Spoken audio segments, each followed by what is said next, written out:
Welcome to the Real Estate Syndication Show. Whether you are a seasoned investor or building a new real estate business, this is the show for you. Whitney Sewell talks to top experts in the business. Our goal is to help you master real estate syndication. And now your host, Whitney Sewell. This is your daily real estate syndication show. I'm your host, Whitney Sewell. Today our guest is Logan Freeman. Thanks for being on the show, Logan. I'm super excited to be here, Whitney. Yeah, our pleasure. We're grateful for your time and being on to share your expertise. But Logan is an ex-NFL player at Raiders. Now a real estate investor, developer, and agent who has found his niche as an investment property specialist and representing buyers instead of sellers in the transactions process. Sourced, acquired, and renovated 120 transactions in less than a year. Logan has found a process and relies on his most valuable priorities to guide his profit-producing activities. I like that. Logan is a husband and a father to a brand new baby girl. Congratulations. He just showed me a picture. Beautiful little girl. And Logan is located in Kansas City, Missouri, and can be found at LiveFreeInvestments.com. LiveFreeInvestments.com. Yep. Awesome. He's an avid Christian working to leave his legacy. Logan, I admire that a lot, and I appreciate you being on the show. And, to give the listeners a little bit more about who you are, and let's dive right in. Yeah, absolutely. So I grew up in a little town called Jefferson City, Missouri, which if you're an out-of-state investor, nobody knows that it's actually the capital of Missouri. And so I grew up right there in the smack dab of the Missouri, right next to the Missouri River. And, I kind of played sports all through high school and then college. And like you said, Whitney, I was able to continue my career as a football player with the Raiders very, very briefly. And the only reason that I was able to make it that far was that I had a work ethic that really nobody else did. And I wasn't gifted physically, but I really worked hard and they gave me a shot. So it was a really fun experience. What really happened after that was my life changed. So, after you have identified as an athlete for 25, 26 years, whatever it is, you get cut from the one thing that you've known that you've done for your whole life. And you have to kind of sit back and look at your life and figure out, well, what am I going to do? And, during my collegiate career, I was really focused on my studies as well. And I was on the dean's list every semester. And so I finished my master's after I got cut from the NFL. And I went to work as a franchise consultant with a company called Jimmy John's, which I'm sure many of you guys know. And I was the youngest franchise consultant they had ever hired, hit a glass ceiling really quickly, wanted to get paid for my performance. So I went into a sales job in the trucking industry. It was a startup. And if anybody's been in a startup, it's a very big roller coaster. Weren't sure if the lights were going to stay on or not. Did that for 2.5 years. And then I went to what I thought was a very cush and comfortable corporate job. And I was selling tech and services to the restaurant industry, very comfortable for me. I was getting married. I came in one day, Whitney, and my stuff was in a box. I had sold the deal the week before, and the next week I came in and I was let go. So I had to figure out, it was again, kind of that same deal that happened in football. You get cut and you have to kind of reinvent yourself a little bit. Well, throughout this process, I have been doing real estate transactions, mostly live-in flips and just trying to fuel my powder, so to speak, to go buy rentals. And so I was learning this process, educating myself throughout this whole deal. And I had a very good buddy who asked me multiple times to come on and be the director of acquisitions for his team. And, I said, the heck with it. I'm going to do it. But I didn't really jump headfirst 100% in. I started a consulting company and I worked with small businesses on training their people, how to communicate their product, and then putting processes in place on their sales team. As I was doing that, I was also selling 15 investment properties a month. So in June of that year, my wife kind of looked at me and she said, it's been wonderful what you've been able to do, but you really need to focus. And one of your past guests, Trevor McGregor talks about certainty, clarity, and confidence. And I really needed to get certain on where I wanted to go. So I stopped doing the consulting. I really focused on real estate. I started learning about syndication, and I started putting the people in place in my team that I could go build this. And that's what I've been doing for the last 18 months now. And so that's what lands me to where I'm at now. So you said many things there. That was really good. I like also how you talked about let's see, you were able to make it because you had the work ethic that nobody else had. And I can relate to that. I don't claim to be the smartest, Yeah, but if you tell me it's going to take 100 hours a week to make it happen, well, I'm going to say, okay, where do we start? Let's get that let's 100 go. hours started, and let's make it happen. And so I really like that, and I can relate as well. You're talking about, you were at that glass ceiling, and you wanted something that was more performance based, because you're willing to work hard, and Absolutely. yeah. So I really like that. I can relate also. But tell me about, when you made that decision to be more laser focused. Right, was it your wife, you said, that helped you, think about, okay, you're doing all these great things, you're making it happen, but what if you focused all that energy on this thing? Yeah. Tell me a little about that transition, and then how that changed things afterward. Yeah, well, if your guests are watching this on video, you can see behind me, I just got relocated my office to the basement of our house because our baby took my other office upstairs. But there's two books that I would like to point out, and one of them is Essentialism, and the other one is The One Thing by Gary Keller. And both of those books I read at that exact period of time. Well, I can say I reread them. I really put that into place. And when I started to think about, if I could create an equation, this is the way I looked at it.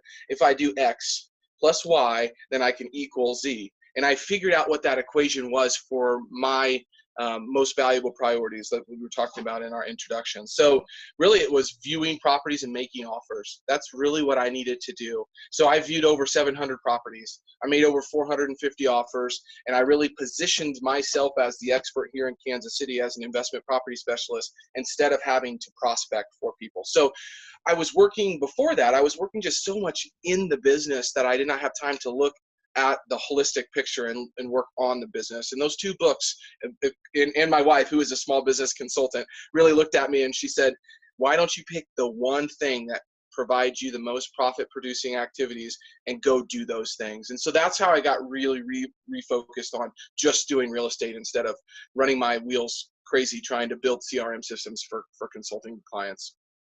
Nice. No, I like it. It's such a valuable piece of advice there, just being able to focus, and then, instead of being spread out, right? Trying to Absolutely. do so many things well, focusing on one thing. But also, the one thing I've heard of, and, it's been mentioned before, but the other book, can you tell me the name of that again? Sensualism? Yes, it's called Essentialism. That's the book. And I don't have the author's name right off my bat. I know it's literally behind me somewhere, but we'll get that to your guests for Yeah, sure. we'll get it in the show notes. Somebody told me that, and this is what's really important about this. The One Thing is very, very textbook, right? It tells you exactly what to do. Essentialism is basically saying the same thing in a different way. And it just applied to me, and it just really felt like it sunk in a little bit more than The One Thing did. I love both of the books, but they're the same message presented in two different ways, and your guests will really enjoy reading one or the other. I really think that they are great in tandem. It's awesome. So, but now, your business has changed a little bit, right? I mean, you've grown, you're doing bigger deals, you're Yeah. working with investors, you're syndicating deals, and, appreciate you again sharing, this experience and just how you've grown, but, I know, one expertise you have is working with investors and helping them to invest from out of state successfully. Absolutely. Right. So let's dive into that a little bit, and, tell me some of those problems, and let's dig in and how you help them. Absolutely. So there's four things that I really try to help out-of-state investors understand, or even agents that are working with out-of-state investors. And I always tell people that when I tell my friends, family, whoever, what I do is, they say, so you go buy houses and apartments? I said, no, I buy income streams, and that's what we purchase. We don't really care what it looks like, now, to an extent, right? But we're buying income streams. So really understanding the math behind that. So when I think about an out-of-state investor, it's very scary for somebody like that to be placing capital into sometimes a project that they've never even seen. Whitney, right? You understand that. Many of my investors have never seen the property. So you're really focused on building that trust and rapport on the phone. And the only way to do that, what I've found, is to do what you're going to say you're going to do and be honest. And you get everything out up front. So what I call that, number one, is clear expectations. So when I ask a buyer, what were you going to need to feel comfortable to move forward on this purchase? I don't want you to put an offer in until we get the documents that you need to work through. We need to run down what the taxes are going to be, what the insurance. We need to talk to a property manager. We need to look at leases, T12s, and rent rolls. That's fine. But I take a backwards approach where I definitely don't want to do that stuff after we're under contract. And my close rate is right around 90% on my transactions because of this. I might lose a couple deals, Whitney, and that's fine because I'm not getting an offer in. But at the same time, I'm not wasting the seller's time. I'm not wasting the buyer's time because we have clear expectations going in. And not only has that helped me with my investors out of state, it has helped me with my reputation here in the Kansas City market. We perform and we're closer. So that's number one. Do you have any questions before we move on to number two on that? No, that's really good. I mean, it's really good. Do what you say you're going to do. Be upfront, and yeah, and I like to just like how you're asking them questions. Like what are you going to need, to move Yep. forward. Just putting it out there. So letting them know they can ask questions. They can tell because if you don't ask, they may not even pursue the deal at all. Yeah, and then we get down 45 days into the transaction and you've got $5,000 in inspections, you've got all this time, effort, and energy, and then we find something that we could have had before we even went under contract. It's a much easier way to think about it, but it's also kind of backwards whenever you think of a regular real estate agent. All they want to do is get something under contract and then try to figure it out. Well, that's not my approach. So that's that first one, is those clear expectations. Number two, I'm going to say, is communication. And there's another great book that I just cannot recommend enough, and it's from Chris Voss, Never Split the Difference. And he calls it a negotiating book. I would call it a communication book. That and Crucial Conversations, and those two books have helped me have tough conversations with people and get things out on the table, not only from the seller side, but the buyer side. So, but one example I'll give you that this kind of bit me in the rear, I will say, is recently we were working on a transaction of 32 properties. So it's about a $2.6 million purchase, and it was a lot of properties. And basically, I forgot to ask the buyer. The buyer had done a good job of kind of winning me over, so to speak, by showing me their track record, showing me what they have done in the past. What I forgot to ask, there's two issues here. One is what their structure was on their syndication, because I didn't even know they were going to be syndicating this deal. I thought he was a buyer outright. And then number two, what are the expectations on that structure too as investors? And so that was a big piece, because we got down the road 25 days into the transaction. I underwrote the deal, and he put it into his model and just couldn't figure out why we were not getting the right type of structure. And it was all because of the structure. So communication up front with your investor on what they're trying to accomplish. So starting with the end in mind, how they're going to get there, and if they're buying it outright or they're going to go source capital as well. So that would be number two. Communication. Yeah. Communication is key. And I'll also highly recommend both of those books that you recommended. Never Split the Difference and Crucial Conversations, right? Yes. Yes. Yeah. Both of those were excellent reads. Whitney, too, one thing I'd like to provide your listeners too, because I'm a weird guy. I like to read books, but then I like to actually put them into book reviews, like I'm in 8th grade again. So I basically dialed down all of their tools and tips of Never Split the Difference into a book review, an actionable 2-pager that you can implement, and I'd be happy to share that with your guests as well. So that'd awesome. be something we can provide for them. Yeah, I appreciate that value that you would give to them. Yeah, tell us how to get that or how to connect them, and we'll do it in the show notes. Absolutely, sounds great. So number three, this is if you're working with an out-of-state investor. An investor needs to think about the agent that they're working with, and they need to be willing to pay up front. And here's what I mean by that. Not pay the agent, but pay to find some marketing dollars to get out there into the marketplace. The agents here are only as good as the network that they have. So really, if somebody is serious about coming into a market like Kansas City, and they have a specific property that they want to work with, multiple times in the past, I've been able to dial in using my resources, Reonomy, CoStar, and property parcel records, things like that. And I'll create an awesome list, but that's not necessarily my job to call that list or market to that list. It's my job to run that down after there's been some interest, expressed on the seller side. I do that all day, every day on different types of properties, ones that hit a certain threshold on a transaction side. But I've had multiple investors expect me to do yellow letters and make the calls to those people and say, well, if you find one, I'll buy it. Well, I've got more buyers than anything. What I need you to do is put some effort up front and spend a little bit of money to show me that you're real to actually find a property.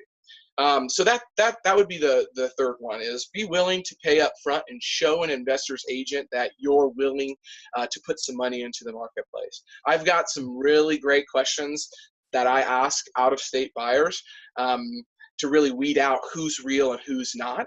And a lot of times it's actually working through a deal together. So this is kind of a pro tip. So if there's any investor agents out there that are working with out-of-state investors, have a sample pro forma or an offering memorandum and say, what I'd like to do is work with you on underwriting this opportunity. And it doesn't even have to be a live one. It can be one that has closed or some deal that you never ever actually even looked at, but just work through the financials together.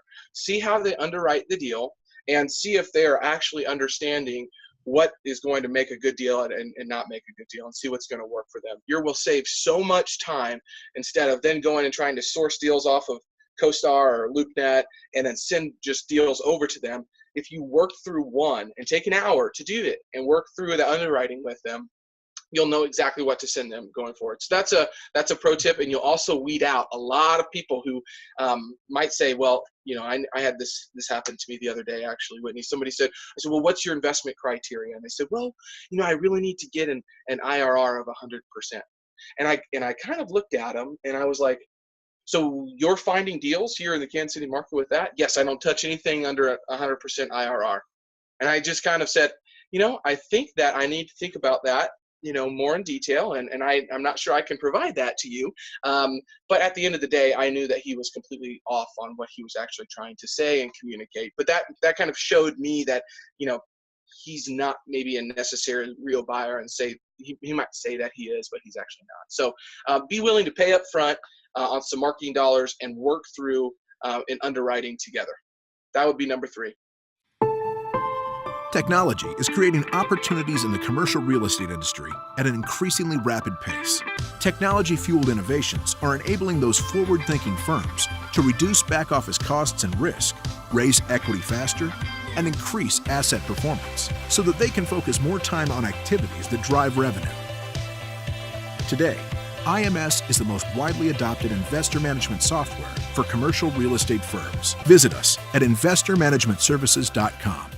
I like that. And I guess as a buyer or potential investor, when I call somebody, I should be experienced enough, right? To be able to work through that pro forma, like you say, and us have an educated conversation, about Absolutely. those numbers and about what my buying criteria is, what types of deals you're normally working with, what your experience is. Yeah, that's some great information. Go ahead.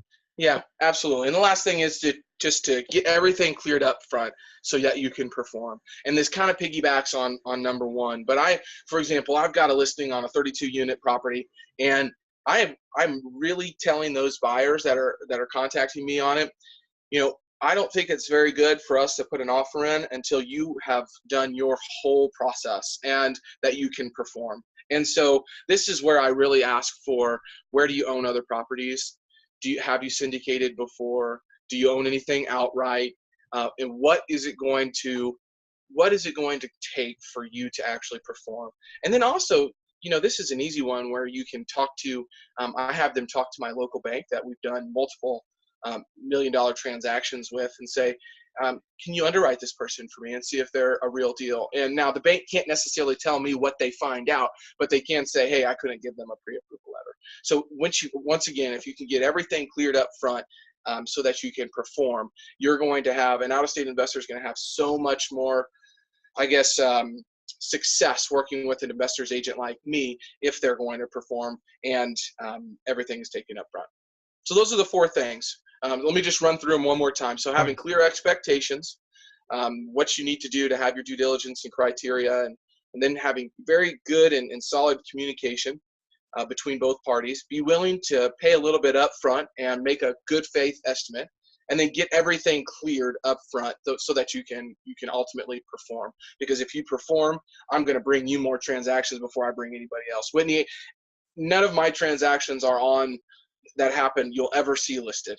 And it's because I meet with people 30 hours a week. We find deals. I host a meetup. We do all these different things that Joe Fairless and Trevor McGregor would say to do.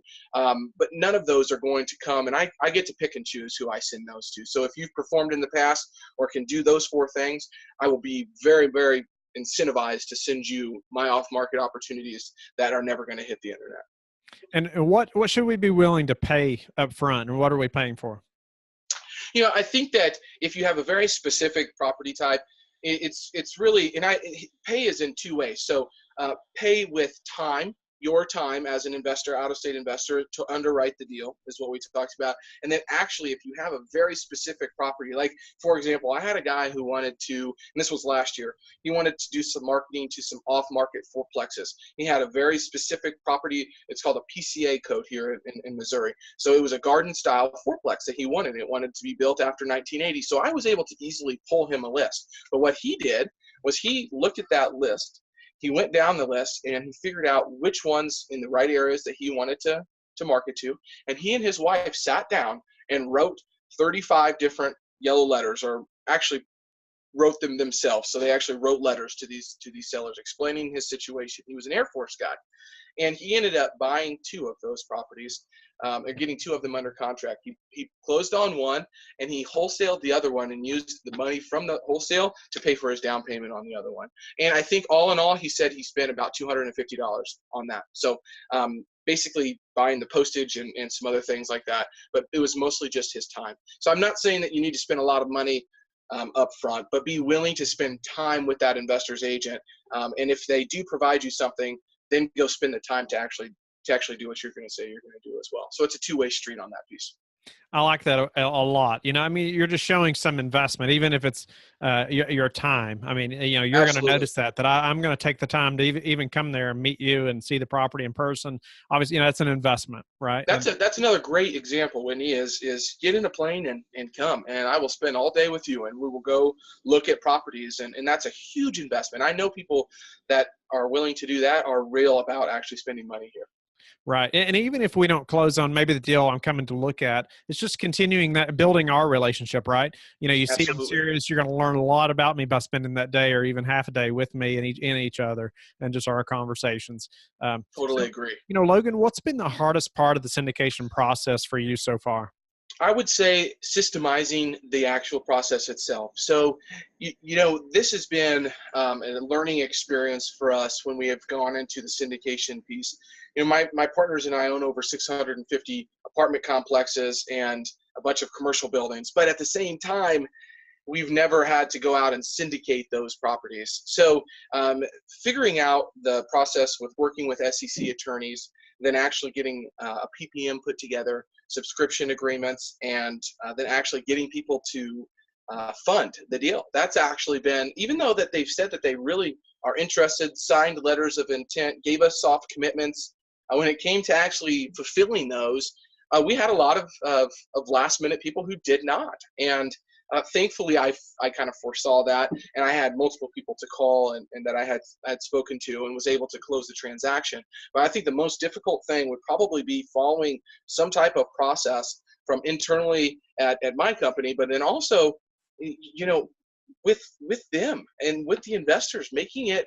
My wife works in customer experience and really trying to figure out how to make that experience better. I can tell you, my investors, those experiences on these first 3 have not been that great. So the toughest thing for us would be just systemizing that process, making it very clear, because, when you have 20 some investors in an opportunity or whatnot, that's a lot of communication. So going through operating agreements, the changes with the lawyers, all of those things has been very difficult for us to kind of nail down the process on. I would say that's the number one thing that we've struggled with.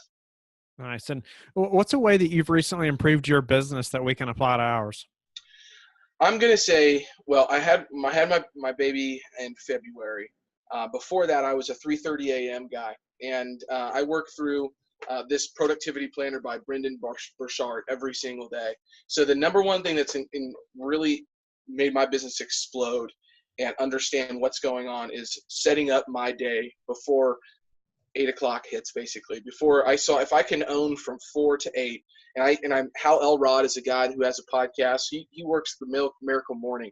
I just bought his new book, but it's silence and prayer for me, affirmations, visualization, exercising, reading, and writing. And so a lot of that is already put into Brendan Burchard's high performance planner here. And I love this thing. So I work through that every single morning. Whenever we jumped on this call, that's what I was doing, was working through that. That would be, I mean, just from a setting the day up, but also it has an evening routine as well that you go through your day. That's my number one thing is reviewing and setting my days up. I appreciate you elaborating on that a little bit, and yeah, the productivity planner, and you even saying that I need to own. How'd you word it? I need to own my morning from 5 to 8 or something. Absolutely. Like that. Yeah, that's awesome. I really like that, and I need to own that time so I'm best prepared for the day. And what's the number one thing that's contributed to your success? Having faith. And Lewis Howes is a guy who had the School of Greatness podcast. He was one of the first ones that when I got cut from the NFL, that I started to reinvent myself, so to speak. And he says that to be successful, or all successful people have either a really strong, unwavering faith in themselves or a higher power.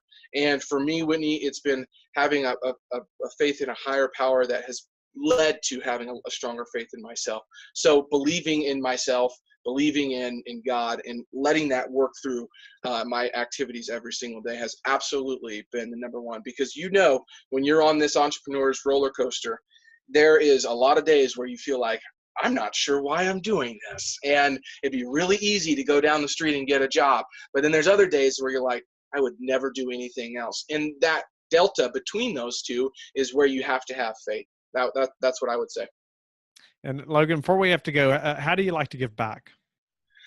So I started a foundation here in Kansas City to actually help the homeless. So I have in Kansas City, we're not a huge city, but we do have a very strong population of homeless people. And so we started what's called Care Kit KC. And basically 3 or 4 times a year, we're able to pack these green drawstring bags with sunscreen or clothes or food, whatever that the season might be. And we've grown to doing over 500 every single packing. And after our service on Sundays at church, we hand them out to our families, who then go out and onto the plaza and the surrounding areas here in Kansas City. And it is so cool to watch. And we put cards in there for information on food pantries and bus passes and all these things on where to go get help and a number to call, all these things. And it's really great to see people walking around with those care kits on their back. And I really feel like that is helping make a difference. So that's that. I run that foundation on my free time, and that's how I like to give back here in the KC area. And hopefully that will just continue to grow. Oh, I love that. Thanks for mentioning that. And we'll have that in the show notes as well. And Logan, tell the listeners how they can learn more about you and get in contact with you. Absolutely. So my email address is my name, Logan@livefreeman.com. So that's LIVEFREEMAN.com. Or like you said in the beginning of the show, livefreeinvestments.com. Everything that I ever post, or if you want to get a hold of me there, my marketing team will get me whoever comes through the website, and we'll get on the call that way. Awesome. Logan, thank you again for just sharing today and your time and your expertise. Really appreciate you and, giving the listeners the value today. I hope the listeners will connect with Logan, and I hope you'll also go to LifeBridge Capital and connect with me. I'd love to have a conversation with you and hear about your experiences, and hopefully I can help you in some way. I hope you'll go to LifeBridge Capital. So then go to our Facebook group, the Real Estate Syndication Show, where we can all grow our businesses and learn together from experts like Logan, and we will speak to each of you tomorrow. Thank you, guys.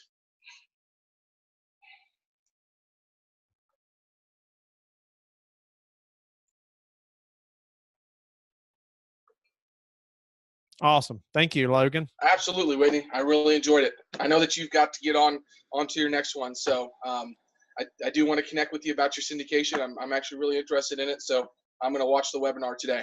Okay. Oh, have you seen, I couldn't remember, let's see. The investment call that I sent out. Is that what you're talking about? Yep. Awesome. I've got to find some money to place actually into something that I can't really do much with. So I've been evaluating properties. Okay. Awesome. Well, yeah, let me know if you have any questions. And I've got just a minute while I'm exporting these files. Okay. But no, pleasure to, I appreciate you being on the show. And is there any way I can add value to you? I mean, Whitney, just keep doing what you're doing, man. I'm loving your podcast. It's fresh. It's new. It feels like it's very niched and focused on what I'm doing, and you've had great guests. So it's just been wonderful to watch that grow, and I'm really excited about your business continuing to grow. So you're doing it, man. That's all I can ask for. I appreciate that. If you have any feedback, I'm open ears. I tell people, I'm all about, don't feel like you're going to hurt my feelings, like give me feedback, if there's other questions, if there's questions you'd like me to be asking, or if there's, I don't know, something completely random that, I should be doing different that of, then I'm all ears. Yeah. I listened to some of them, and why I liked Trevor's a lot was, Trevor has those 4 things that he goes over and whatnot, or 5 in every podcast interview that he's done.